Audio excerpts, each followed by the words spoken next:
اور گندک کو نازل کر کے ان کو برباد کر دے گا.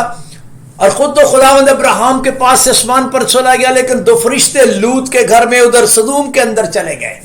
اور وہاں پر جب لوط کے گھر میں فرشتے گئے تو لوط نے بھی آگے بالکل اسی طرح کیا جیسے اس کے چچا ابراہیم نے کیا تھا. وہ بھی کیا کہتا ہے؟ اور کہا ہے میرے خداوندو، اے میرے خداوندو، فرشتوں کو کہتا ہے لوط اپنے خادم کے گھر تشریف لے چلیے، اپنے خادم کے گھر چلیے ذرا، اور رات بھر آرام کیجیے، پوری رات میرے پاس ہی رہیے، اور اپنے پاؤں دھوئیے. اپنے پاؤں دھوئیے، میں نہیں دوں گا، میں پانی دوں گا، آپ اپنے پاؤں دھوئیے. باپ ابراہیم نے بھی ایسا کیا، آگے بھتیجے نے بھی فرشتوں کے ساتھ وہی چیز کو جاری رکھا. بلکہ اس کے بعد آگے میں چلتا ہوں. باپ ابراہیم نے اپنے ایک سینئر، اس کا جو خانزاد تھا، جو اس کا سینئر سرونٹ تھا، جو الیعزر کی میں بات کر رہا ہوں، اس کو بھیجا کہ جا میرے ذات بھوم میں میرے اپنے ہی گھر کے لوگوں کے پاس جا، میرے اپنے وطن میں جا، وہاں سے میرے بیٹے اسحاق کے لیے بیوی لے کر آ.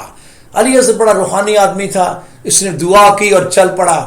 اور جب وہاں پر گیا تو اب ساری کہانی جانتے ہیں کس طرح کا واقعہ ہوا اور کس طرح وہاں پہ ملاقات ہو گئی ربکا کے ساتھ، اور ربکا کے ساتھ وہ ان کے گھر میں بھی چلا گیا. اور جب ان کے گھر میں گیا تو ربکا کے بھائی نے بھی کچھ اس طرح کا ہی کام کیا. میں چاہتا ہوں یہ بھی پڑھ لے ذرا. بس وہ آدمی گھر میں آیا اور اس نے اس کے اونٹوں کو کھولا اور اونٹوں کے لیے بھوسا اور چارا اور اس کے ساتھ کے آدمیوں کے پاؤں دھونے کو پانی دیا. جتنے بھی لوگ تھے، ماموں لابن، یعقوب کا جو ماموں لابن ہے، میں اس کی بات کر رہا ہوں، اس نے کیا کیا؟ ربکا کے بھائی نے اونٹوں کو بھوسا بھی دیا، جو وغیرہ کرنا تھا، اور جتنے لوگ الیعزر کے ساتھ آئے تھے سب کو پانی دیا. یہ لیجئے سر، اپنے پاؤں دھوئیے. تو باپ ابراہیم نے خداوند اور فرشتوں کے پاؤں دھونے کو پانی دیا. اس کے بعد آگے چلے تو لوط نے فرشتوں کے پاؤں دھونے کو پانی دیا. اس کے بعد آگے چلے تو الیعزر اور باقی نوکروں کے دھونے کو لابن نے پانی دیا. تو یہ ایک روایت چلتی آ رہی تھی، یہ ابراہیم کی خاندانی روایت چلتی آ رہی تھی کہ جب بھی کوئی اسپیشل گھر میں آتا اس کو پانی دیا جاتا کہ یہ لو جی پاؤں دھو لیجیے. اور یہ روایت میرے خداوند کو اتنی بہترین طریقے سے اس نے اس کو سامنے رکھا کہ میرے خداوند یسوع مسیح کے ایک دفعہ ایک فریسی نے دعوت کی. آپ نے پڑھا ہوگا، چلو میں چاہتا ہوں اس کو پڑھ ہی لیں. لوکا کی انجیل کے 7ویں باب میں چلیے. لوکا کی انجیل کا 7واں باب ہے. تو وہاں پر ایک فریسی نے درخواست کی کہ میرے خداوند یسوع مسیح کو کہ میرے گھر میں کھانا کھائے. اور اس وقت 38ویں آیت سے سر پڑھیے ذرا. یہاں پہ ایک بات چلن عورت آئی ہے اور وہ فریسی کے گھر میں کھانا کھانے بیٹھے اور سنگ مرمر کے دان میں عطر لائی ہے. اور 38ویں آیت سے پڑھیں گے میرے بھائی. اور اس کے پاؤں کے پاس روتی ہوئی پیچھے کھڑی ہو کر اس کے پاؤں آنسو سے بھگونے لگے. میرے خداوند کے پاؤں پر آنسو اس کے گرنے لگے اور اپنے سر کے بالوں سے ان کو پوچھا اور اس کے پاؤں بہت چومے اور ان پر عطر ڈالا. جی. اس کی دعوت کرنے والا فریسی یہ دیکھ کر اپنے جی میں کہنے لگا، اگر یہ شخص نبی ہوتا تو جانتا کہ جو اسے چھوتی ہے وہ کون اور کیسی عورت ہے، کیونکہ بد چلن ہے. یسوع نے جواب میں اسے کہا ہے، شمعون مجھے تجھ سے کچھ کہنا ہے. پھر یسوع مسیح نے ایک بڑی پیاری مثال دی معاف کرنے کے تعلق سے. تو میرا کہنے کا مطلب یہ ہے کہ خداوند یسوع مسیح نے اس فریسی سے پتہ نہیں اس نے کتنا خرچہ کیا، مجھے نہیں پتا کتنا خرچہ کیا، لیکن وہ شخص بڑا عجیب سا سوچ رہا تھا کہ اس کو تو یہ پتہ ہی نہیں ہے کہ یہ بات چلنا ہو رہا تھا. یہ تو میں تو سوچتا تھا نبی ہے تو مجھے ایسا ہی لگتا ہے. تو یسوع مسیح جانتا تھا اس کے دل میں کیا باتیں ہیں. اور یسوع مسیح نے پتہ کیا کہا؟ میں چاہتا ہوں اس کو ضرور پڑھیں. 44ویں آیت پڑھیں، 44 آیت. اور اس عورت کی طرف سے پھر کر اس نے شمعون سے کہا، کیونکہ اس کو عورت پر بھی بڑا شک پڑ رہا تھا اور عورت کے اوپر بھی اس کو بڑا تراس تھا اور یسوع پر بھی بڑا تراس تھا. تو اس نے عورت کی طرف یسوع مسیح نے دیکھ کر اور کہا، کیا کہا سر پڑھیے؟ کیا تو اس عورت کو دیکھتا ہے؟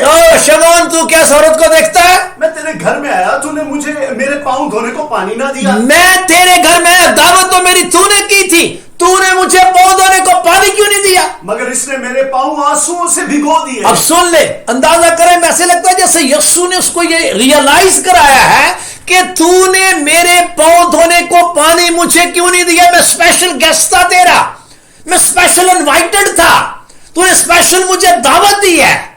تو اسپیشل لوگوں کو پاؤں دھونے کو پانی دیا جاتا ہے، تو نے نہیں دیا. تو بڑا فریسی بنتا ہے، کیونکہ پتہ فریسی اپنے کو بڑا اعلیٰ درجے کا یہودی سمجھتے تھے.